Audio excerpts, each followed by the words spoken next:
Assalamualaikum warahmatullahi wabarakatuh. Di sini kami kelompok 10 ingin menjelaskan materi konsep teknologi yaitu Ethic in Career or the Profession.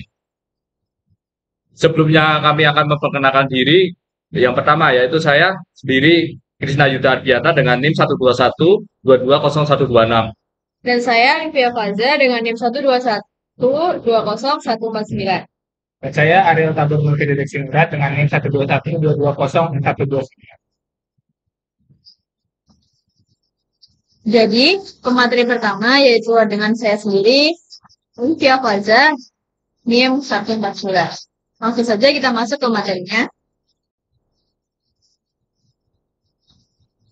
Nah, ethic and caring profession itu berkaitan juga dengan which one you choose, do whatever is right or do whatever you want. Jadi, semakin tambah dewasa, kita mengetahui mana pilihan yang baik yang harus kita pilih atau kita memilih mana yang kita inginkan. Kadang pilihan-pilihan itu ada yang buruk dan ada yang baik. Bagaimana sih kita bisa pilih mana yang baik dan mana yang buruk? Nah, itu berkaitan dengan materi kita yang pertama, yaitu tentang etika. Langsung saja ke tema yang pertama, yaitu adalah etika. Mana sih yang benar dan mana sih yang salah? Nah, pada subtema etika kali ini kita akan discuss tentang yang pertama ada definisi etika, yang kedua ada macam etika, kedua skema etika, dan yang terakhir adalah penilaian etika. Langsung kita ke definisi etika. Etika dari bahasa Yunani berasal dari kata ethos, yang berarti karakter, watak, kesusilaan, ataupun adat. Nah, Martin tahun 1993 juga mendefinisikan etika sebagai the discipline which can act as the performance index reference for our control system. Apa sih maksudnya? Maksudnya itu adalah, menurut Martin, etika didefinisikan sebagai suatu disiplin untuk bertindak sebagai indeks kerja atau referensi terhadap sistem kontrol setiap diri manusia. Bagaimana sih maksudnya? Nah, kita sebelum dari itu, kita melihat definisi etika dari beberapa ilmuwan atau beberapa ahli. Yang pertama, menurut Dr. Andes of UTP, Isimorakir. Etika atau etik didefinisikan sebagai pandangan manusia dalam berperilaku menurut ukuran dan nilai yang baik. Menurut Dr. Andes di Gajalba, etika adalah teori tentang tingkah laku perbuatan manusia yang dipandang dari segi baik dan lurus, sejauh yang dapat ditentukan oleh akal. Jadi kita beretika, namun kita juga harus memiliki akal sehat untuk menerapkan etika itu. Lalu yang terakhir, menurut Dr. Andes Haji Burhanuddin Salam, etika adalah cabang filsafat yang berbicara mengenai nilai dan norma moral yang menentukan perilaku manusia berikutnya. Kita lanjut. Nah, apa sih etika sesungguhnya itu? Jadi, etika adalah etika akan memberikan manfaat maupun standar yang akan mengatur pergaulan manusia di dalam kelompok sosialnya. Jadi, etika itu sangat berpengaruh terhadap kelompok sosialnya. Jadi, etika adalah aturan perilaku atau adat kebiasaan manusia dalam bergaulan antar sesamanya dan untuk menentukan mana yang benar dan mana yang buruk. Ketika membantu manusia untuk ambil keputusan tentang tindakan apa yang perlu dipahami, dipilih, dan diterapkan dalam kehidupannya secara benar dan tepat. Selanjutnya ada macam etika. Etika secara umum dibagi dua, yaitu etika deskriptif dan etika normatif. Terus itu etika deskriptif. Nah, etika deskriptif adalah etika yang melihat secara kritis dan rasional terhadap sikap dan perilaku manusia, serta memberikan fakta sebagai dasar untuk mengambil suatu keputusan. Lalu yang kedua ada etika normatif. Etika normatif yaitu etika yang memberikan penilaian, norma, dan perilaku ideal sebagai dasar dan kerangka suatu tindakan yang akan diputuskan oleh manusia. Jadi deskriptif itu lebih ke memberikan suatu faktanya untuk mengambil keputusan. Fakta-fakta apa yang menjadi acuan untuk kita memilih suatu keputusan. Nah, kalau yang normatif itu lebih ke pemberian penilaian normal sebagai kerangka untuk kita bertindak menerapkan dari etika itu sendiri. Lanjut ke skema pembagian etika. Etika dibagi jadi dua, yaitu etika umum dan etika khusus. Etika khusus itu sendiri dibagi lagi menjadi tiga. Ada etika individual, etika sosial, dan etika lingkungan. Jadi yang pertama adalah etika umum. Mengenai etika umum, yaitu mengenai kondisi dasar manusia untuk bertindak dan mengambil suatu keputusan secara aktif. Itu sebagai dasar kondisi dasar. Lalu yang kedua ada etika khusus. Etika khusus itu berupa penerapan prinsip-prinsip moral dasar dalam kehidupan suatu beda terus untuk mengambil suatu keputusan atau tindakan. Jadi khusus itu lebih ke penerapan prinsip-prinsipnya itu dan diterapkan di bidang-bidang khusus. Selanjutnya tadi ada etika khusus sendiri dibagi jadi tiga, yaitu ada etika individu, etika sosial, dan etika lingkungan. Etika individu yaitu etika dalam kewajiban dan sikap manusia terhadap dirinya sendiri. Sebelum kita beretika baik kepada sosial, kepada sesama manusia, kita harus juga beretika terhadap diri kita sendiri. Kita harus menjadi pribadi yang lebih baik, terus membawa hidup kita untuk menjadi bermanfaat misalnya. Jadi kita harus beretika mandiri dan bertanggung jawab terhadap diri kita sendiri. Lalu selanjutnya ada etika sosial. Etika yang menyangkut kewajiban, sikap, dan pola perilaku manusia sebagai anggota umat manusia. Setelah diri kita sendiri, kita juga wajib beretika terhadap sesama lingkungan luar. Karena kita tidak hidup sendiri di dunia ini, kita hidup berdampingan dengan semuanya. Jadi kita harus beretika sama jaga umat manusia. Selanjutnya ada etika lingkungan. Etika lingkungan yaitu etika yang berhubungan dengan manusia dengan lingkungan sekitarnya. Kita hidup di lingkungan yang mana kita harus juga menjaganya, ataupun kita juga harus beretika baik kepada lingkungan kita. Sebenarnya contoh, nah ini ada contoh etika dalam sehari-hari. Ini merupakan contoh etika dasar ya yang harus diterapkan, seperti misalnya menunjukkan sikap hormat kepada orang lain, menghargai perbedaan sesama, melindungi atau merawat alam, menerapkan sopan santun, saling membantu, dan itu merupakan contoh etika dalam kehidupan sehari-hari yang biasa kita lakukan. Lanjut, ada penilaian etika. Jadi kita beretika itu tidak hanya beretika saja, tapi etika itu juga dinilai dalam kehidupan. Nilai etika itu sendiri dibagi tiga. Pertama, ada tingkat pertama, yaitu sebelum terjadinya perbuatan atau masih rencana di dalam hati. Bisa juga kita sebut dengan niat. Jadi kita sebelum beretika, kita pasti sudah niatkan di dalam hati kita. Sebenarnya apa sih niat kita yang untuk melakukan etika itu? Apakah baik atau buruk dari hati? Itu juga dimulai.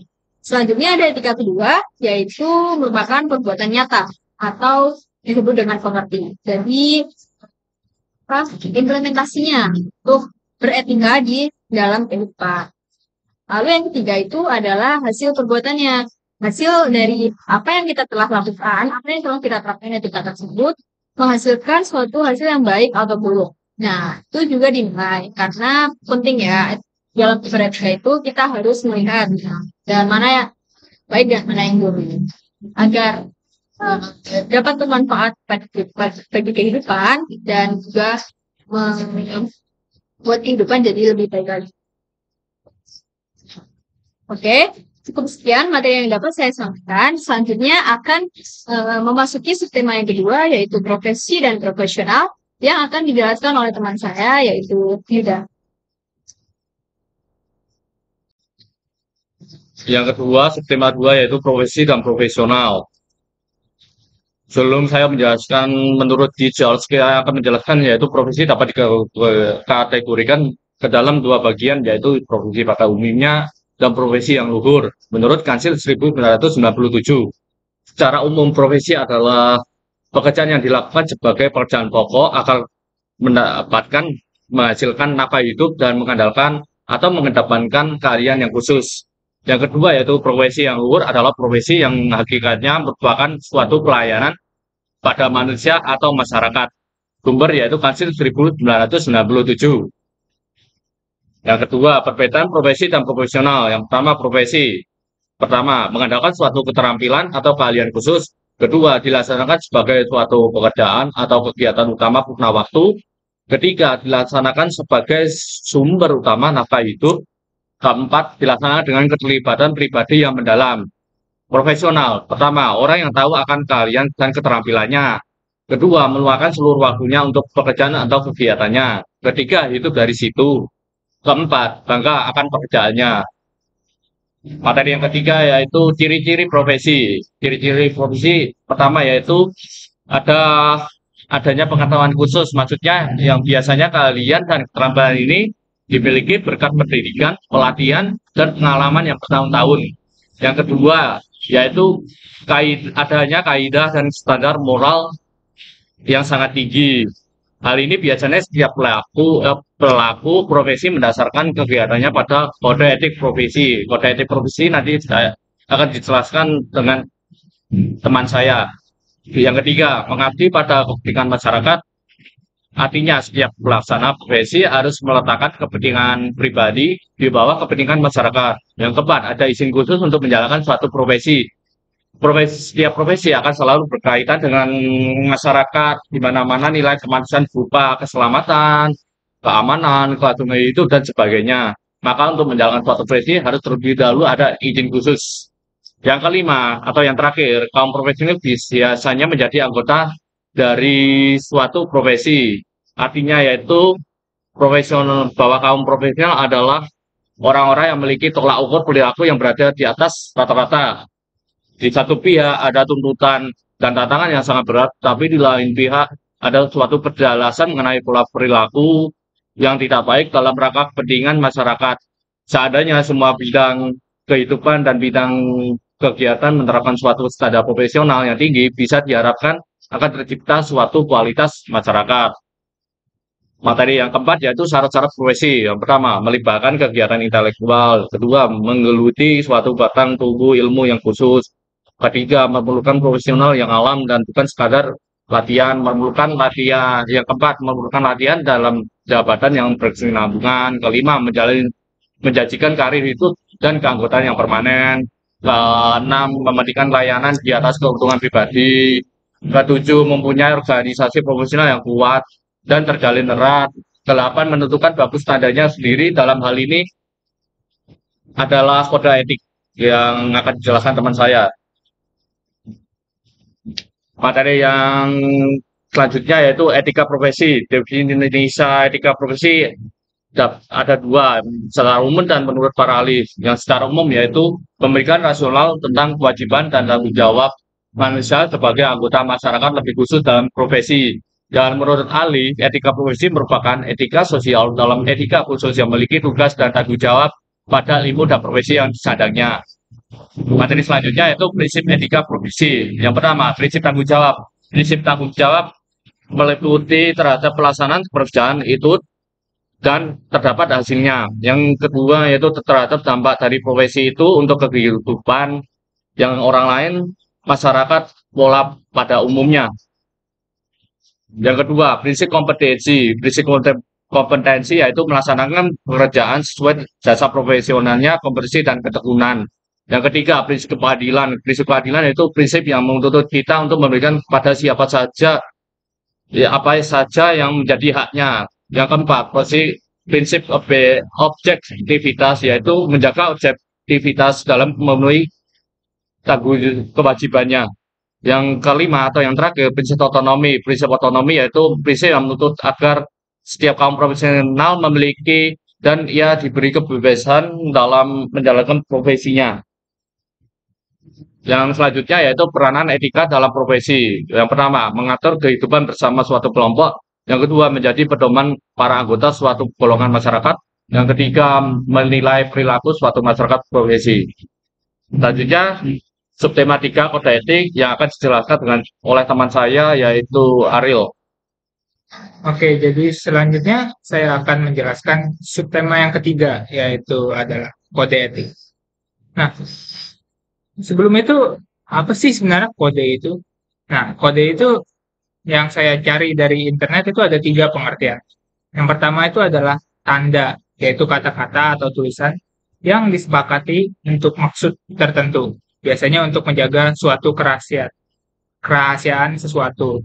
Nah, yang kedua itu bisa juga artinya adalah kumpulan peraturan yang mempunyai suatu sistem. Atau bisa juga kumpulan prinsip yang bersistem. Apa sih kode etik itu? Nah, kode etik itu merupakan sistem norma, nilai, dan aturan profesional yang dengan tegas menyatakan hal-hal apa yang tidak boleh dilakukan dan yang boleh dilakukan.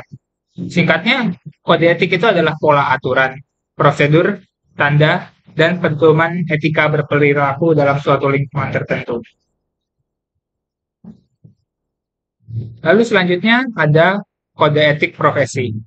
Kode etik profesi adalah norma yang ditetapkan dan diterima oleh kelompok profesi yang mengarahkan atau memberi petunjuk kepada anggotanya bagaimana seharusnya berbuat dan sekaligus menjamin mutu moral profesi itu di mata masyarakat.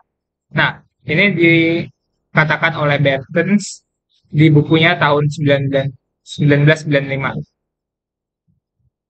Selanjutnya, kode etik profesi ini adalah produk etika terapan karena dihasilkan berdasarkan penerapan pemikiran etis atas suatu profesi. Nah, kode etik profesi dapat berubah dan atau diubah seiring dengan perkembangan ilmu pengetahuan dan teknologi. Nah, ini kenapa? Karena biar anggota kelompok profesi itu tidak ketinggalan zaman. Selanjutnya ada tujuan dan fungsi dari kode etik.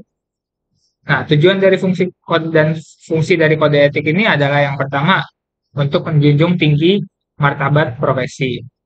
Yang kedua adalah untuk menjaga dan memelihara kesejahteraan para anggota. Nah, yang ketiga itu adalah untuk meningkatkan pengabdian para anggota profesi. Yang keempat itu adalah untuk meningkatkan mutu profesi. Yang kelima bisa untuk meningkatkan mutu organisasi profesi. Terus yang keenam, meningkatkan layanan di atas keuntungan pribadi. Lalu yang ketujuh, punyai organisasi profesional yang kuat dan terjalin erat. Lalu yang terakhir juga bisa untuk menentukan baku standarnya sendiri. Nah, selanjutnya ini saya akan memberikan contoh-contoh kode etik dalam berbagai bidang. Nah, ini biasanya ada yang umum gitu, ada juga yang spesifik untuk suatu profesi gitu. Nah, yang umum ini contohnya yang pertama ya ada tidak menerima penyuapan atau penyogokan dalam segala bentuk apapun. Yang kedua yaitu memperilaku semua orang secara adil, dan yang ketiga berperilaku jujur dalam menyerahkan dan menyatakan data yang didapat dari praktikum. Nah, ini yang ketiga ini adalah contoh yang spesifik misalnya untuk engineering.